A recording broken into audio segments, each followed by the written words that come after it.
안녕하세요. 여러분들의 복지 뉴스를 가장 빠르게 알려드리는 복지뉴스 KBS입니다. 오늘은 바뀌는 은행 업무 방식에 대해 시니어 여러분께 설명해드리고자 합니다. 금융위원회는 21일 오픈뱅킹 마이데이터 현장 간담회를 열고 이런 내용을 담은 오픈뱅킹 기능 확대 방안을 공개했습니다. 금융위는 올해 안으로 정보 제공 범위 확대, 오프라인 채널 도입 등 두 가지 방안을 시범 운영할 방침인데요. 개인으로 한정됐던 오픈뱅킹 조회 서비스를 중소기업 등 법인에서도 이용할 수 있도록 정보 제공 범위를 확대합니다. 법인이 개인처럼 계좌 잔액, 거래 내역 등 계좌의 실시간 정보를 한 번에 조회할 수 있다는 뜻인데요. 평소 은행 업무에 어려움을 겪거나 은행에 가시기 어려우셨던 분들께 도움이 되는 정보이니만큼 얼른 소개해드리고자 합니다. 영상 보시기 전에 구독과 좋아요를 눌러주시면 더 빠르고 유익한 정보를 받으시는데 도움이 됩니다. 시니어 여러분을 위한 복지구조대 복지뉴스 119 지금 시작합니다. 예전 은행이라는 개념은 종이로 된 통장을 들고 직접 금융기관을 내방한 후 창구에서 돈을 입금하거나 출금을 하는 것이 전부였는데요. 디지털 가속화가 되면서 현금 입출금이 가능한 카드가 생기고 비대면 기능으로는 텔레뱅킹, 온라인뱅킹, 그 다음으로 지금의 앱을 이용한 기능들이 생겼습니다. 지금 시대는 스마트 기기만 있다면 따로 지갑을 들고 다니지 않아도 될 정도로 편의성과 스마트한 기능들이 많아졌으며 실제로 은행을 방문하지 않고도 모든 업무를 처리할 수 있을 정도로 간단해졌는데요.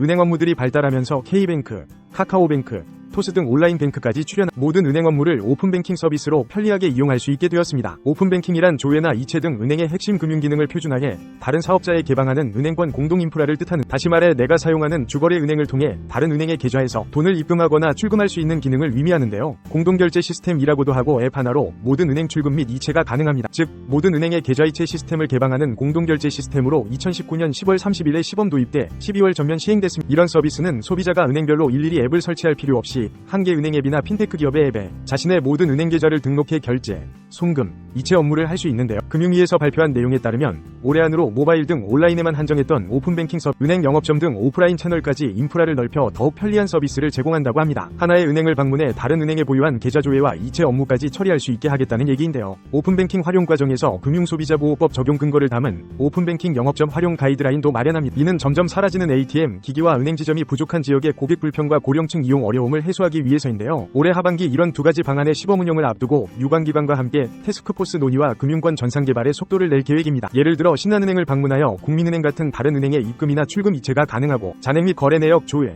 카드와 보험사 등에 가입한 내역까지 모두 확인할 수 있는데요. 금융결제원에 따르면 오픈뱅킹 순가입자는 작년 말 기준으로 3,565만 명으로 오픈뱅킹에 등록한 계좌 수는 1억 9,375만 좌에 달한다고 합니다. 일평균 오픈뱅킹을 이용하는 거래 건수는 3,582건으로 하루 이체 건수만 631만 건인데요. 이렇게 모바일 뱅킹 이용자가 늘어남에 따라 은행들은 적자 점포를 줄이면서 비용 절감에 나서고 있습니다. 금감원에 따르면 작년 9월 기준 시중은행 5곳의 국내 영업점포는 총 3,931곳인데요. 2020년 말 4,425곳보다 494곳 줄어든 수준이라고 합니다. 여기에 줄어든 영업점포를 대신해 운영 중이던 ATM도 급감하고 있는데요.